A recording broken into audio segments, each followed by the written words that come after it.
Time for a mock draft that you and I are going to do. Now, this is going to be a mock draft simulation for the third and fourth rounds. We'll do those 2 rounds. We're going to use Pro Football Network's. Now, we have proposed a trade.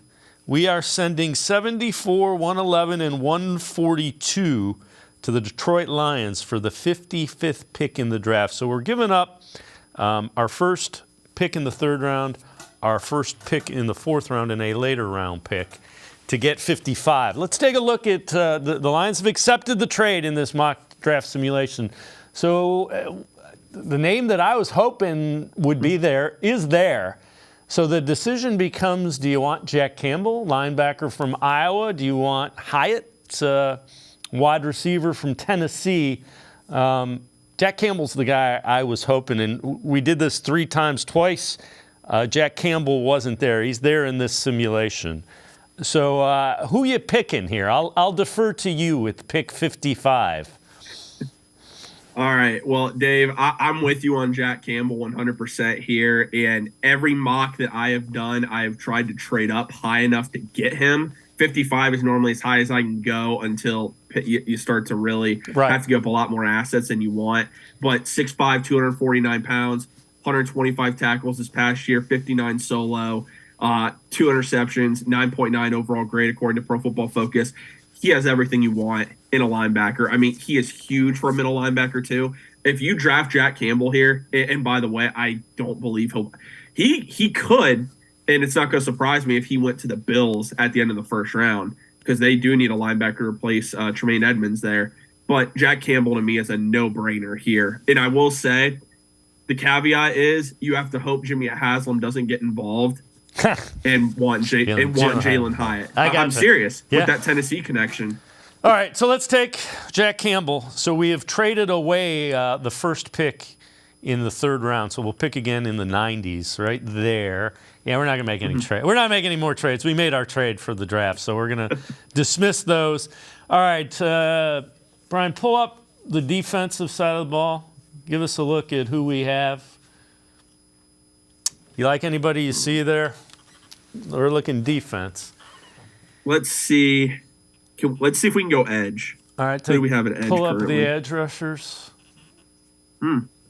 They're ranking. See, when you look at some of these simulators, there's so much that they vary so much on various sites. Like, I've never seen DJ Johnson that high. So as far as the names that I've seen, I think I would go with Zach Pickens out of South Carolina. The defensive tackle. So he is a guy that's one of Jordan Reed's favorite players. All right. Let's look in this draft. And he feels an immediate need for the Browns. And like we talked about, Dave, you want to kind of let the board fall to you. And if he gets here, and again, he's another guy I don't think will get here, and I don't think Mora Orjamo will be here either. And I think the Browns would jump at that opportunity. You see, Tyler Scott was taken right before them by Minnesota at 97. Let's just take a look at who the wide receivers that are available are, just for giggles there. Yeah, I'm with you. I'm with you though. We'll take Zach Pickens there, and then let's see. We should have one more pick in the fourth round because we traded away one of those as well. Okay, so let's take a look at. We got Johnson, the running back from Texas. Who we got defensively? Chase Brown's there too, another running back. What about edge rushers? Let's take a look at our edges. Isaiah McGuire is still there. Yeah, I'm a big Isaiah McGuire fan personally. We don't have an edge yet, and I feel like when you pass and you get this, I think edge they want to address very early in this draft. The reason we didn't at 98 is just because Pickens was there, and I don't think that's going to happen when it comes to the real draft.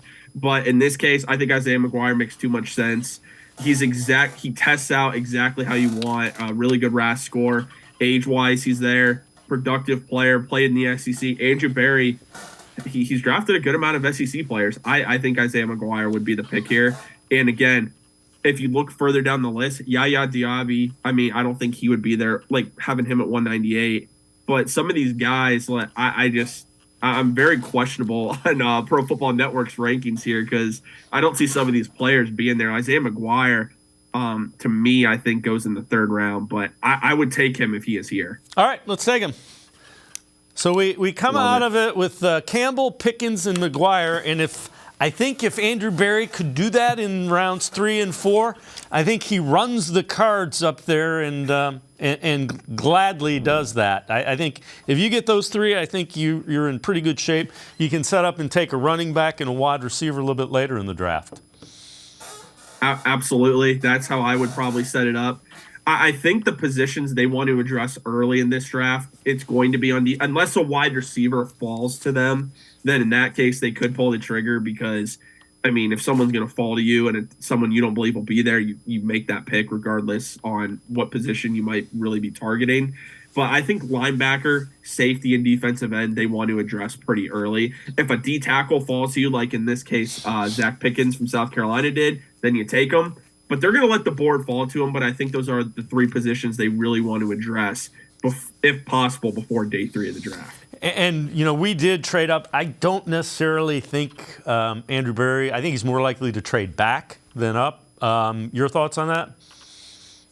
Yeah, I think he trades up if the right guy is there, and I think Campbell would be potentially one of those guys. I don't think he gets into the 50s. Now, Trenton Simpson, the linebacker out of Clemson, who the Browns did have a visit with, top 30 visit, he's another guy that the only way I see him getting there is for them to trade up, but he's someone that I think could be available in the first 60 picks or so.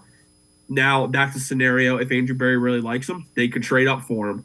Other than that, I kind of agree. I think a trade back is more likely because what the Browns also will do at some point in this draft, if possible, and they're able to do so for the right value, they will try to accumulate picks for 2024. Because right now, I believe they only have 6 picks.